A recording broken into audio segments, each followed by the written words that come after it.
बाचणी गावी रंगला दिंडी सोहळा। कोल्हापूर जिल्ह्यातील कागलमधील बाचणी गावी आषाढी एकादशी निमित्त रंगला दिंडी सोहळा।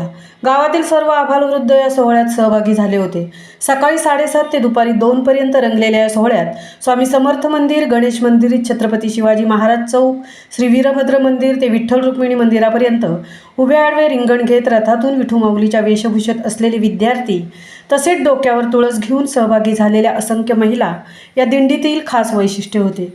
माऊली भजनी मंडळ आणि सर्व ग्रामस्थ मंडळ आयोजित दिंडीमध्ये कोल्हापूर जिल्ह्याचे पालकमंत्री हसन मुश्रीफही विना घेऊन सहभागी झाले होते। त्यांनीही टाळ मृदुंगाच्या गजरात मोठ्या भक्तिभावाने विठू माऊलीचा जय जयकार केला। या प्रसंगी गावातील ग्रामस्थ आणि तरुण मंडळी यांच्या वतीने सर्वांना फराळाची सोय केली होती।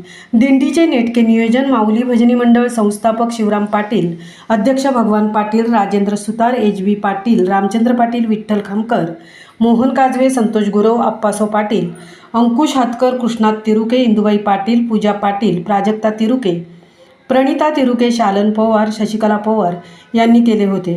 तर या दिंडीत न्यू हायस्कूल, दिशा अकॅडमी, ज्ञानप्रबोधिनी, शांती गुरुकुल इंग्लिश स्कूल या शाळेचे विद्यार्थी, शिक्षक सहभागी झाले होते। यावेळी कोल्हापूर कृषी उत्पन्न बाजार समितीचे संचालक सूर्यकांत पाटील, माजी जिल्हा परिषद सदस्य मनोज फराकटे, प्रकाश पाटील यांच्यासह वारकरी संप्रदायातील अनेक वारकरी उपस्थित होते।